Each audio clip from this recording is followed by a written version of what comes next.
ಕಾಮೇಶ ಕ್ರೋಧೇಶ ರಜೋಗುಣ ಸಮುದ್ಭವ ಮಹಾಶನೋ ಮಹಾಪಾಪ್ಮ ವಿದ್ಯೇನಂ ಇಹವರಿಣಂ.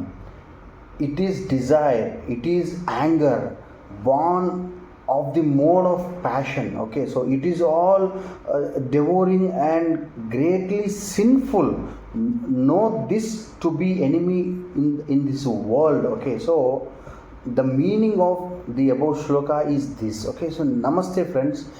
Before we begin today's discussion, let us reflect one timelessly warning given by Lord Krishna in Bhagavad Gita. Kamesha Krodesha Rajoguna Samudbhava Mahashano Mahapapma Vidyenam Ihavarinam.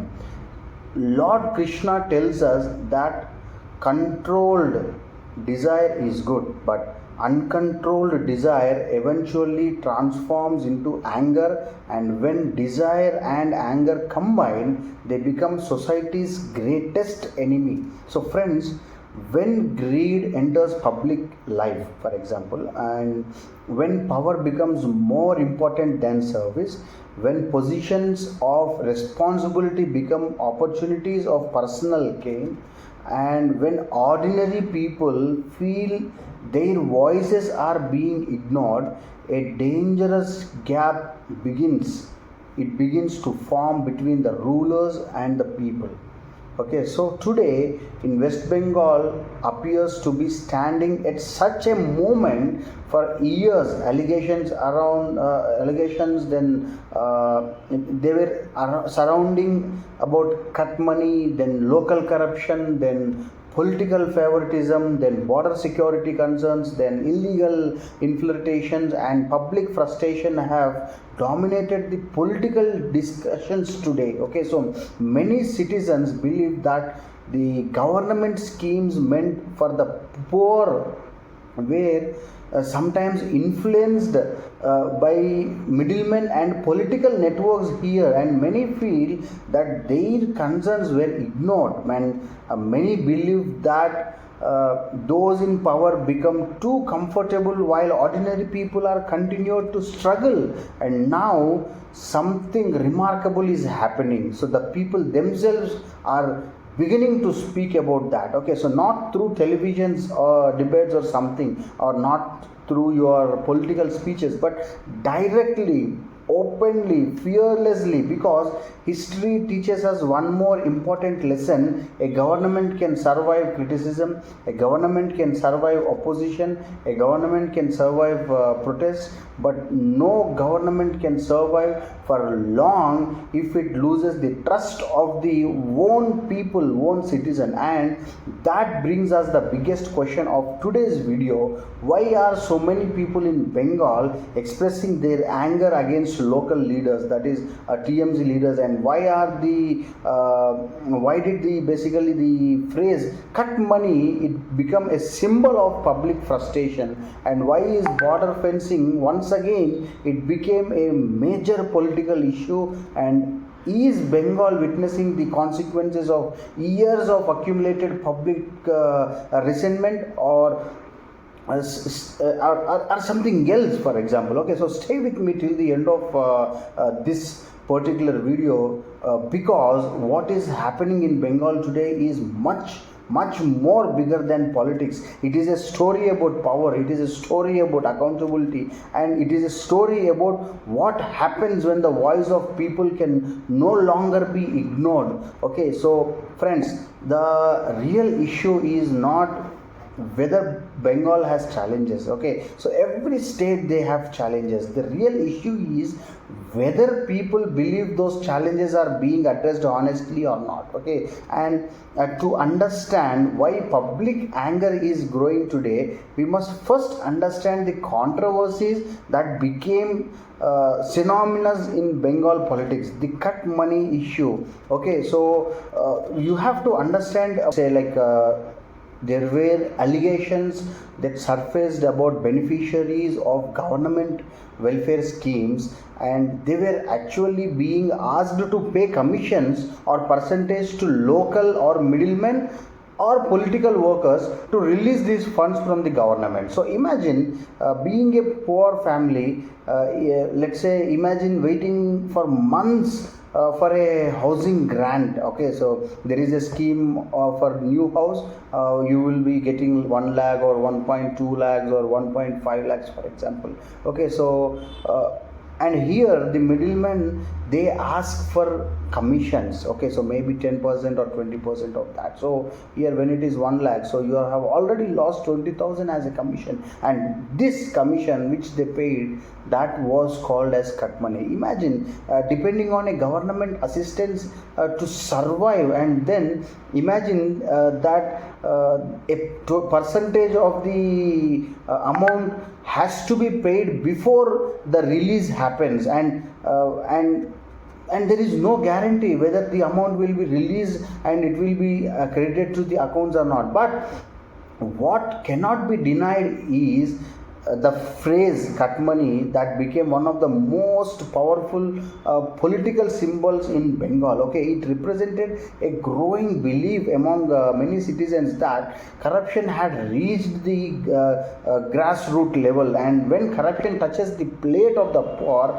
anger becomes inevitable. And friends, political power, it survives on trust. Okay, so the moment trust disappears, fear cannot save any government, money cannot save any government, propaganda cannot save any government. And across different districts, people have increasingly begun questions about the local leadership. So many citizens, they feel we voted for development, we voted for jobs, we voted for security, but why are we still struggling? The frustration has transformed into visible public anger now. Okay, so citizens who once remained very silent, and they are now speaking openly. And when ordinary people, they lose fear, for example, politics change dramatically. And because democracy ultimately belongs to the voters, not to the politicians. Okay, so now let us discuss something equally important, the India West Bengal border. We have this cut money issue on one side, and that is still continuing, and that in using that cut money policies, not many TMZ leaders and few other leaders, they have earned lakhs and millions of rupees through this cut money policy, or through this illegal cut money policy. And now we have this another issue with the border, the India-Bangladesh border. West Bengal, it shares India's longest border with Bangladesh, and for decades concerns have been raised regarding illegal infiltration, then cross-border smugglings, then human trafficking, then security challenges, then demographic pressures. Supporters of stronger border security argue that a nation without secure border cannot ensure long-term stability, and critics often debate implementation methods. But one thing is very clear: border security has become one of the most important issues shaping Bangladesh's future today. And recent efforts to accelerate fencing and strengthening the infrastructure have once again brought the issue into the nation's focus, because there were simply for nothing, there were fights, arguments, and much more between the border forces. Okay, so the question many citizens are asking is very simple: why did this take so long? Because for border communities, it is not a political debate, it is a daily reality, because they were seeing so many hundreds and thousands of people just crossing the borders whenever they want. So the real story is not cut money, the real story is not fencing, the real story is not something else. Here the real story is about the trust. When citizens stop trusting institutions, a dangerous vacuum emerges, and people, they begin believing the system serves itself rather than serving them. Okay, so once that belief takes root, for example, every issue becomes magnified, and even allegations, they feel believed believable, and every controversy becomes explosive, and every protest it becomes emotional, because beneath every political debate lies one question: can we trust those who govern us? Okay, so this particular question every political leader have to have in their mind. Can we trust? Public will really feel that. Can we really trust who governing us? Okay, so this is what you people have to understand. And thousands of years ago, Lord Krishna warned humanity about these three forces that destroy society: kama, krodha and lobha. And no civilization collapses overnight. It weakens gradually when service becomes self-interest, when power becomes entitlement, when public office becomes personal opportunity, when leaders stop listening, and when citizens lose faith and trust. And that is how decline begins. And Bhagavad Gita is not merely a spiritual text, it means a manual for governance, it means a manual for leadership and human behavior. Its warning and it warns, they remain as relevant today as it was thousands of years ago. Bengal does not need more division. Bengal does not need more hatred. Bengal does not need more political violence. Bengal needs accountability now. Bengal needs transparency now. Bengal needs secure borders now. Bengal needs economic growth now. Bengal needs leadership that serves people rather than rules over them. So most importantly, Bengal needs trust to be rebuilt now. So not only just Bengal, it is about every state, every district, every governance, every country. So because no government can survive permanently without public trust, and no society can prosper without honest governance. So the anger we see today is not merely against a political party, it is against a system many people believe have stopped listening. So history is full of examples. Okay, so where leaders they ignored public sentiments, where leaders they have